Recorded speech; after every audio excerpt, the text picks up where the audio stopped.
नमस्कार, आपका बहुत बहुत स्वागत हूं आपके साथ वर्षा शर्मा। रुक करेंगे उत्तर प्रदेश की खबरों की ओर। उत्तर प्रदेश के मुख्यमंत्री योगी आदित्यनाथ ने कल से शुरू हो रहे विधानसभा के मानसून सत्र से पहले आयोजित सर्वदलीय बैठक में भाग लिया।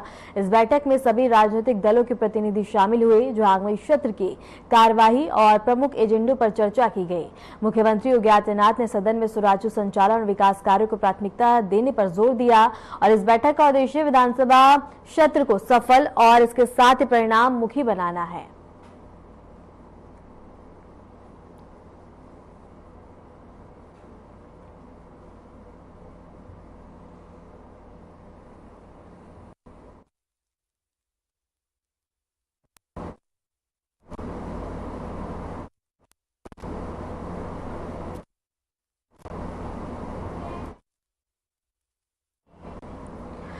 भाजपा के राष्ट्रीय अध्यक्ष ओम प्रकाश राजभर ने बड़ा बयान दिया है। उन्होंने कहा कि बिहार में तीसरा मोर्चा बनाकर चुनाव लड़ने से उनके मंत्री पद को कोई खतरा नहीं है। राजभर ने स्पष्ट किया है कि उन्हें मंत्री पद की कोई लालसा नहीं है। जरूरत पड़ने पर वे पिछली बार की तरह इस्तीफा भी दे सकते हैं। बलिया में कार्यकर्ता मीटिंग के बाद मीडिया से बातचीत में राजभर ने कहा कि यूपी में उनका बीजेपी से गठबंधन है, लेकिन अगर 2005 के चुनावों में बात नहीं बनी, 2025 के चुनाव में बात नहीं बनी, तो वे अलग मोर्चा बनाकर चुनाव लड़ेंगे। उन्होंने आरोप लगाया कि 2007 में भी बीजेपी ने उन्हें चुनाव लड़ने से रोका था। यहां तक कि उपचुनाव में भी कहा गया था कि आप लड़ेंगे तो सीट हार जाएंगे। राजभर के इस बयान ने राजनीतिक गलियारों में नए सियासी समीकरणों की चर्चा तेज कर दी है।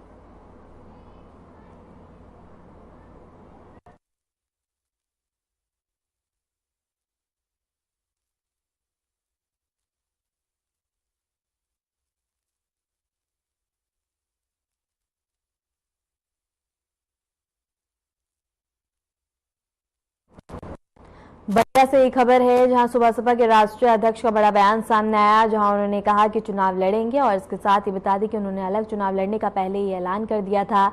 जिसके बाद बता दें कि उन्होंने कहा है कि बीजेपी ने पहले भी हमें चुनाव लड़ने से इनकार किया था बिहार में, और इसके साथ ही उन्होंने कहा कि वो अलग अपना मोर्चा बनाकर चुनाव लड़ेंगे और जरूर जीत हासिल करेंगे।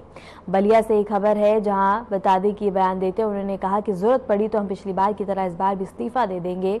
और इसके साथ ही सुबह सपा के राष्ट्रीय अध्यक्ष का बड़ा बयान सामने आया, जिसके बाद राजनीतिक गलियारों में अब हलचल तेज हो गई है।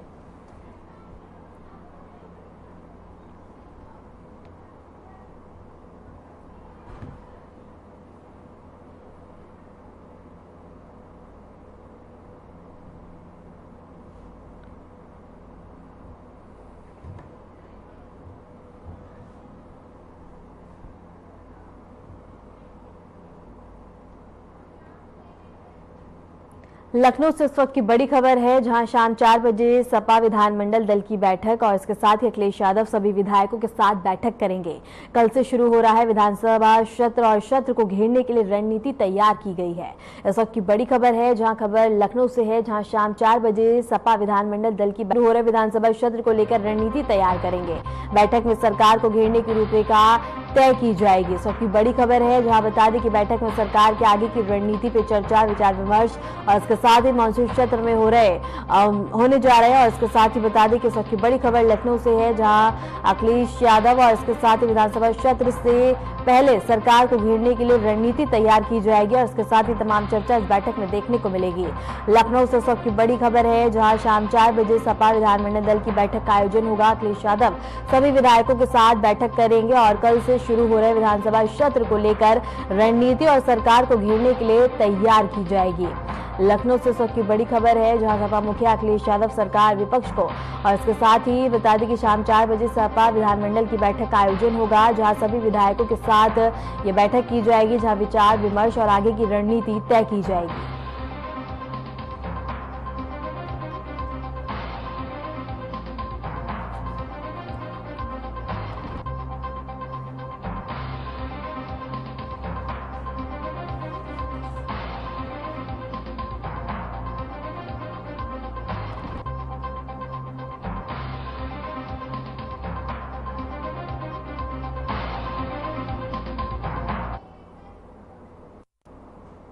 खबर संभल से है, जहां रक्षाबंधन के पावन अवसर पर उत्तर प्रदेश की मंत्री गुलाबो देवी ने एक अनोखा संदेश दिया। उन्होंने मुस्लिम भाइयों को राखी बांधकर यह स्पष्ट किया है कि रक्षाबंधन सिर्फ भाई बहन का त्योहार नहीं बल्कि एक पवित्र बंधन है जो धर्म की सीमाओं को भी पार करता है। मंत्री गुलाबो देवी ने कहा कि रक्षाबंधन का असली मतलब है भाई की जिम्मेदारी बहन की रक्षा करना, साथ ही अनुशासन और चरित्र में हमेशा उत्तम बने रहना।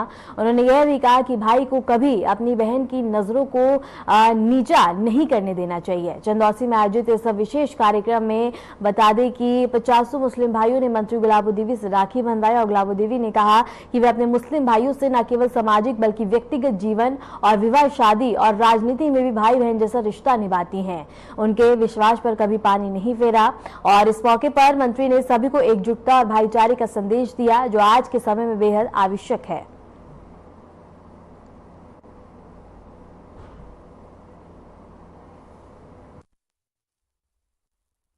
आप हर साल मुस्लिम भाइयों को राखी बांध के त्योहार मनाती हैं, क्या कहेंगे? त्योहार में हिंदू, मुस्लिम, सिख, ईसाई कुछ होता नहीं है। ये बहन भाइयों का त्योहार है और ये पवित्र धागे का त्योहार है और ऐसा त्योहार है कि जिसमें बहन अपने भाइयों से ये उम्मीद करती है कि वो भाई हमारे अस्तित्व की रक्षा करे और बहन का भी ये दायित्व बनता है कि वो अपने अनुशासन में रहे, अपने चरित्र में रहे और धर्म का पालन करे और अपने भाइयों को इतना सम्मान दिलवाए समाज में, इस प्रकार से उसकी रहनी रहे बहन की, जिससे भाई की कभी नीची निगाह ना हो। यहाँ हमारे चंदौसी में यहाँ जाति का कोई वो नहीं है, क्योंकि मैं यहाँ की लड़की हूँ तो सभी मेरे भाई हैं, चाहे कोई किसी जाति का हो चाहे कोई धर्म का हो। आज 50 हमारे मुस्लिम भाइयों ने राखी बंधवाई है और वो बहन की तरह निभाते हैं, व्यक्तिगत भी निभाते हैं, विवाह शादियों में भी निभाते हैं और राजनीति में भी निभाते हैं। वो कहीं पर भी हमें पीठ नहीं देते, कहीं धोखा नहीं देते।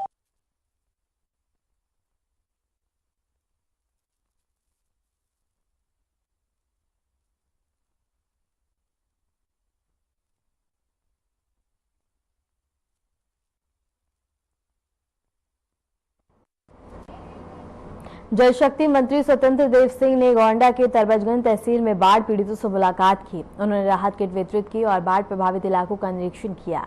मंत्री ने पीड़ितों से बातचीत कर उनकी समस्याएं सुनी। आपको बता दें कि घाघरा नदी के जलस्तर में बढ़ोतरी से कई गांव बाढ़ की चपेट में हैं। प्रशासन लगातार राहत किट, स्वास्थ्य सेवाएं और अन्य जरूरी सुविधाएं पहुंचाने में जुटा हुआ है।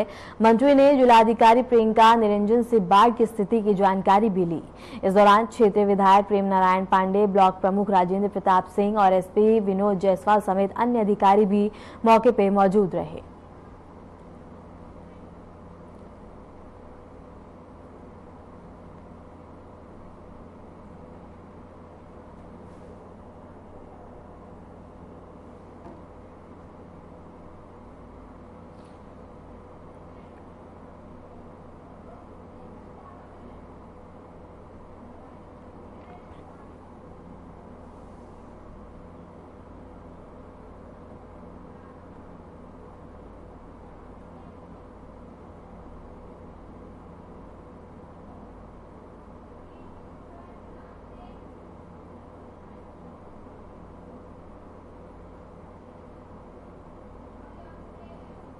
गोरखपुर में उत्तर प्रदेश के मुख्यमंत्री योगी आदित्यनाथ ने जनता दर्शन कार्यक्रम के दौरान आम लोगों से मुलाकात की और उनकी समस्याएं सुनी। मुख्यमंत्री ने मौके पर मौजूद अधिकारियों को निर्देश दिया कि जनता की शिकायतों और समस्याओं का जल्द से जल्द समाधान किया जाए। इस दौरान बड़ी संख्या में लोग अपनी फरियादें लेकर मुख्यमंत्री के समक्ष पहुंचे और सीएम योगी से सीधा संवाद किया। उन्होंने कहा कि सरकार जनता की सेवा और उनकी समस्याओं के निस्तारण के लिए प्रतिबद्ध है।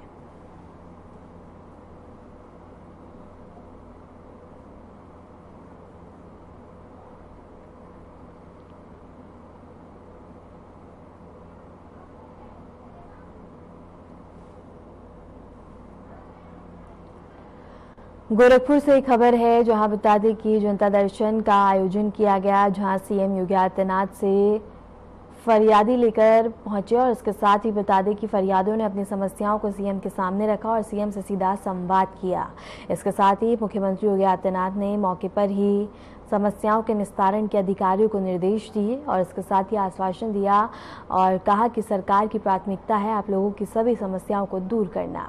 बता दें कि जनता दर्शन का आयोजन किया गया, जहां उत्तर प्रदेश के मुख्यमंत्री योगी आदित्यनाथ ने लोगों की समस्याएं सुनी, उनसे संवाद किया।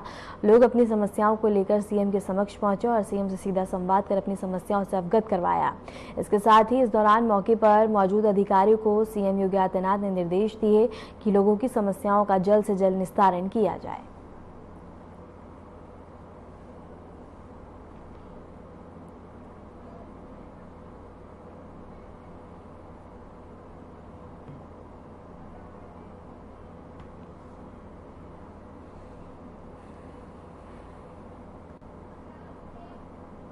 संभल में तैनात चर्चित पुलिस अधिकारी अनुज चौधरी को बड़ा प्रमोशन मिला है। चंदौसी सर्किल के सीओ रहे 2012 बेंच के अधिकारी अनुज चौधरी को एएसपी पद पर बता दें कि उनको पद दिया गया है। संभल पुलिस अधीक्षक आवास पर आयोजित समारोह में उन्हें यह जिम्मेदारी सौंपी गई और बता दें कि स्पोर्ट्स कोटे से भर्ती हुए अनुज चौधरी यूपी पुलिस में इस कोटे से एसएसपी पद पर पहुंचने वाले पहले अधिकारी बने हैं। वैसे पहले संभल हिंसा और होली पर दिए गए एक जुम्मा बावन वाले बयान के चलते सुर्खियों में रहे। उनके प्रमोशन को लेकर पुलिस महकमे और स्थानीय लोगों में चर्चा का विषय बना हुआ है।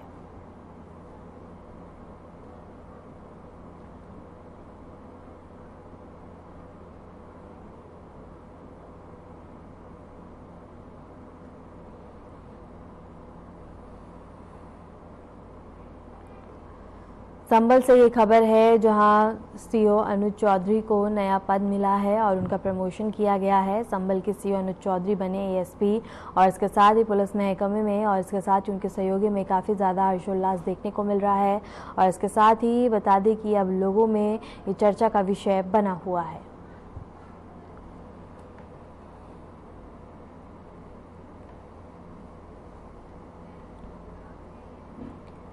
खबर सीतापुर से है, जहां मृषक क्षेत्र में मार्ग की हालात लगातार बिगड़ते जा रहे हैं। सड़क पर जल भराव और गड्ढे के चलते रोजाना हादसे हो रहे हैं। कभी ऑटो पलट जाते हैं तो कभी बाइक सवार गिरकर घायल हो रहे हैं। स्थानीय लोगों का कहना है कि अधिकारी लापरवाह बने हुए हैं और समय पर मरम्मत न होने से खतरा और ज्यादा बढ़ गया है। लोगों ने चेतावनी दी है कि यदि जल्द समाधान नहीं हुआ तो बड़ा हादसा भी होने की आशंका है। नागरिकों ने प्रशासन से तुरंत जल निकासी और सड़क मरम्मत की मांग की है और ताकि लोगों को राहत मिल सके।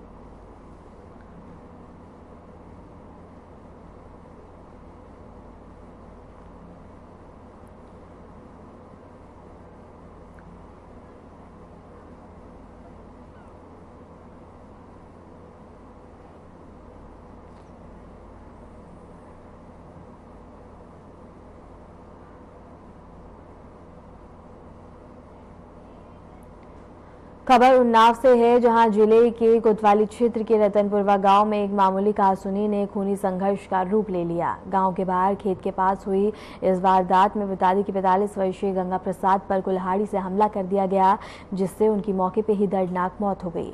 घटना के संबंध में मृतक के बेटे सनी ने बताया है कि उनके पिता खेत पर गए थे, वहां पर उन पर कुल्हाड़ी से हमला कर दिया गया। सूचना मिलते ही सीओ हसनगंज अरविंद चौरसिया और अजगैन कोतवाली पुलिस मौके पर पहुंची। फिलहाल विवाद के कारणों की गहन जांच की जा रही है।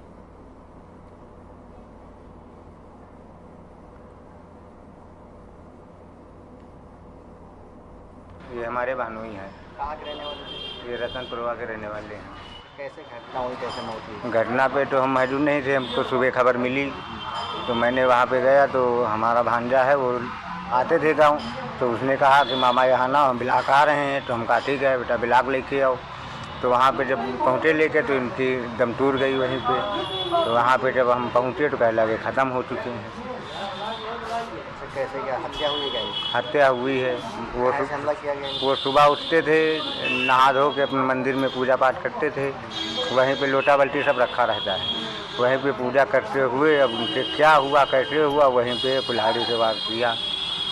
तो इनको हत्या ही है, यानी तामिलात बनाया गया है जो आज तभी उसकी हत्या की गई। नहीं ऐसे कोई क्या सुबह कुल्हाड़ी लेकर जाएगा घूमने हैं? इस पे शक है किसने मारा? इसके शक है राधे ने मारा है। अब उसमें शक है, उसमें तामिलात अब हो सकता है सबके तामिलात में हो, लेकिन इसने मारा उसी को हम जानते हैं। क्या बताया कार्रवाई हमको यही चाहिए कि हमारे बच्चे छोटे छोटे हैं 4, तो इनके लिए कुछ होना चाहिए। अब बाप का साया हट गया है, कमाने खिलाने वाला कौन बचा है? तो जो मरा है उसको सजा भी होना चाहिए। हमारे इन बच्चों को कुछ करना चाहिए। बच्चों को वही के खेती उनके भाई वो किसी की औलाद का साया से उनका कुछ तो हो चाहिए। खेती बाड़ी खाली अपनी उसके नाम करे, नहीं लड़का के तो खवाओ पियाओ वही। ठीक है, मुआवजा जरूर चाहते सरकार का। बच्चे छोटे छोटे क्या चाहेंगे? भाई हत्या की गई है। अभी सर हम तो यहाँ पे मिट्टी लेकर आए हैं। अब वहाँ पे अपना गिरफ्तारी भी उनके 2 भाइयों को लेकर गए थे। कहा चलो हमको दिखाओ, दे ऐसे पहचाने नहीं पाएंगे। तो 2 भाई उनको लेकर गए थे ढूंढने उसको।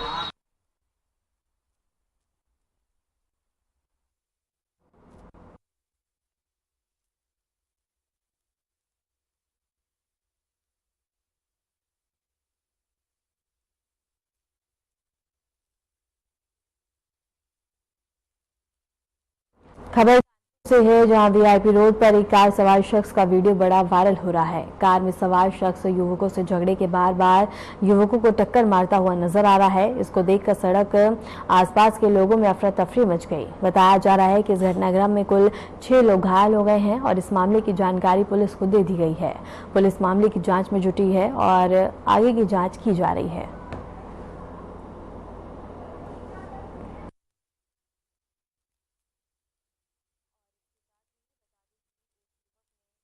रोड पे अपनी दबंगई दिखाते हुए कानपुर से एक खबर है जहां युवक को रोकने का प्रयास किया गया और ये पूरी वारदात सीसीटीवी कैमरे में कैद हो गई, जिसके बाद अब पुलिस पूरे मामले की जांच पड़ताल में लगी है। कुल 6 राहगीर इस हादसे में घायल हुए हैं और इसके साथ ही बता दें कि आसपास के लोगों में हड़कंप मच गया।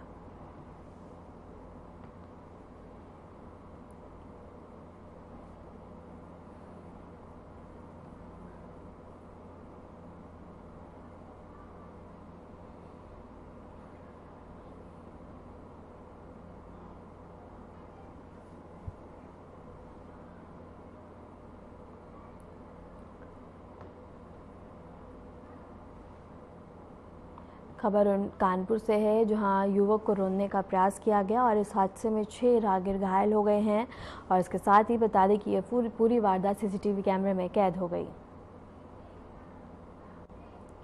खबर बाराबंकी जिले में अवैध नशीली दवाओं के व्यापार पर लगाम कसने के लिए प्रशासन ने कड़ी कार्रवाई शुरू कर दी है।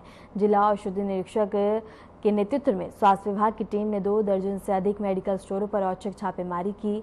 छापेमारी के दौरान कुछ मेडिकल स्टोर्स में संगीन नशीली दवाएं बरामद हुई हैं, जिसके नमूने जांच के लिए लैब भेजे गए हैं। निरीक्षक ने बताया है कि रिपोर्ट आने के बाद संबंधित संचालकों के खिलाफ कठोर कानूनी कार्रवाई की जाएगी।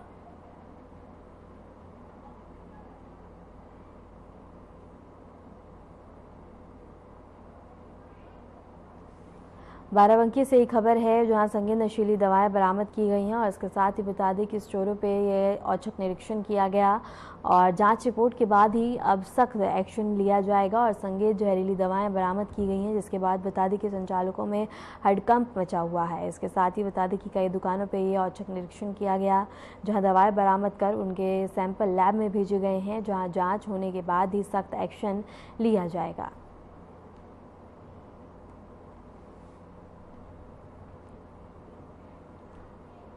खबर जालौन से है जहां रक्षाबंधन की खुशियां इस बार मातम में बदल गईं जब सिकरी गांव में एक किसान की करंट लगने से मौत हो गई। घटना घर के बाहर सफाई कर रहे किसान के साथ हुई, जहां बिजली के एक तार के दरवाजे से टच होने के कारण यह हादसा हुआ। परिवार और पूरे गांव में शोक की लहर दौड़ गई। सूचना मिलते ही पुलिस मौके पर पहुंची और शव को कब्जे में लेकर पोस्टमार्टम के लिए भेज दिया। पुलिस मामले की जांच कर रही है। यह घटना जालौन के चुरकी थाना क्षेत्र की है, जहां परिजनों के आंसू थमने का नाम नहीं ले रहे हैं। जालौन से ये खबर है जहां बता दें कि रक्षाबंधन का पर्व मातम में फैल गया और इसके साथ ही बता दें कि करंट लगने से इस किसान की दर्दनाक मौत हो गई। बिजली के तार से टच होने के बाद यह हादसा हुआ। परिवार और गांव में शोक की लहर देखने को मिल रही है। इसके साथ ही बता दें कि बिजली का तार लगने से एक किसान की दर्दनाक मौत हो गई, जिसके बाद रक्षाबंधन का पर्व मातम में छा गया और इसके साथ ही परिवारजनों का रो रो कर बुरा हाल है।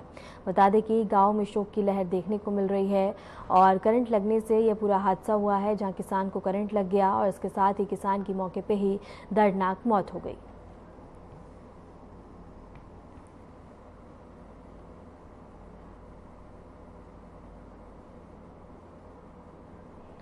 खबर वाराणसी से है, जहां जिले में चौराहा से कचहरी गोलघर चौराहे तक नगर प्रशासन द्वारा अतिक्रमण हटाने की बड़ी कार्रवाई की गई है। नगर निगम और पुलिस की संयुक्त टीम ने बुलडोजर चलाकर 34 अतिक्रमण वाले मकान को हटाया है। ये सभी निर्माण मुस्लिम बहुल इलाके में अतिक्रमण की श्रेणी में पाए गए थे। प्रशासन का कहना है कि यह कार्रवाई कानूनी प्रक्रिया के तहत की गई है। सभी अतिक्रमणकारियों को पहले ही नोटिस जारी कर दिए गए थे और कई दुकानदारों को मुआवजा भी प्रदान किया जा चुका है। इसके साथ ही वाराणसी से ही खबर है, जहां बुलडोजर की कार्रवाई देखने को मिली। अतिक्रमण मकान ध्वस्त किए गए और इसके साथ ही अवैध निर्माण पर अब सख्ती काफी ज्यादा नजर आ रही है।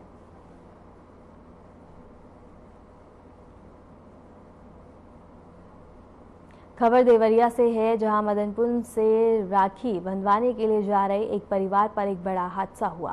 पति पत्नी और उसके 3 मासूम बच्चे बाइक पर सवार थे, तभी रास्ते में अचानक एक पेड़ गिर गया। इस घटना में पिता और पुत्र की दर्दनाक मौत हो गई, जबकि पत्नी और 2 बेटियां गंभीर रूप से घायल हो गई हैं। घायल परिवार को तुरंत अस्पताल में भर्ती करवाया गया। इसके साथ ही लाड़ थाना क्षेत्र के पिपरा चौराहे के पास हुई इस घटना के बाद पुलिस ने मौके पर पहुंचकर जेसीबी और कटर की मदद से पेड़ को काटकर फंसे हुए लोगों को बाहर निकाला और पुलिस ने मृतकों के शव को कब्जे में लेकर पोस्टमार्टम के लिए भेज दिया। यह हादसा परिवार के लिए बड़ी ट्रेजेडी बन गया है और पूरे इलाके में शोक की लहर फैल गई है। फिलहाल पुलिस पूरे मामले की जांच पड़ताल में जुटी हुई है। देवरिया से ही खबर है, जहां बाइक पर एक पेड़ गिर गया और इसके साथ ही पिता पुत्र की मौके पर दर्दनाक मौत हो गई, जबकि पत्नी और 2 बेटियां गंभीर रूप से घायल हैं, जिन्हें अस्पताल में भर्ती करवाया गया और राखी बंधवाने जा रहे थे सभी, जिस दौरान यह हादसा हुआ। और इसके साथ ही बता दें कि पुलिस की ओर से पूरे मामले की जाँच पड़ताल की जा रही है और सूचना मिलते ही मौके पर पहुंची पुलिस और पुलिस ने शवों को कब्जे में लेकर पोस्टमार्टम के लिए भेज दिया है।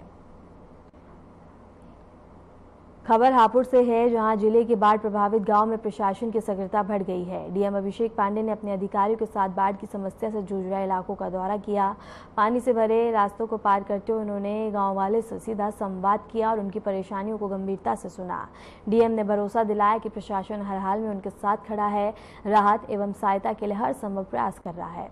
उन्होंने एसडीएम और तहसीलदार को स्पष्ट निर्देश दिए हैं कि लेखपालों की ड्यूटी रोस्टर के अनुसार लगाई जाए और पशु चिकित्सकों की टीमें भी लगातार गांव का दौरा करें, ताकि जानवरों का भी ठीक से इलाज हो सके। साथ ही सीएमओ को आदेश दिए गए हैं कि डॉक्टर की टीम हर बाढ़ प्रभावित गांव में तैनात रहे, ताकि बीमारों को तुरंत इलाज मिल सके।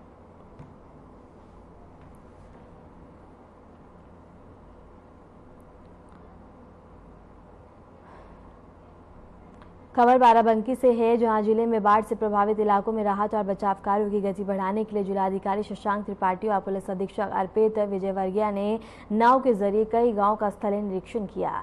तहसील सिरौली के कोठरी और करौनी और तेलवरी गांव में पहुंचकर डीएम ने ग्रामीणों से सीधे बातचीत की और उनकी समस्याएं सुनी। उन्होंने अधिकारियों को राहत कार्यों में प्राथमिकता देने और तेजी लाने के कड़े निर्देश दिए।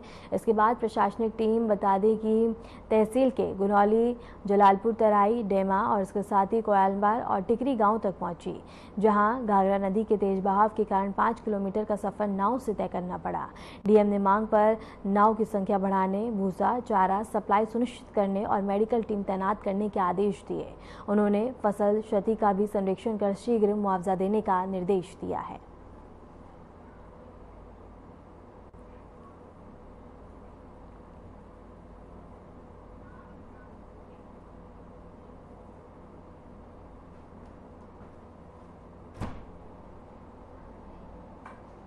फिलहाल के लिए उत्तर प्रदेश की खबरों में इतना ही। नमस्कार।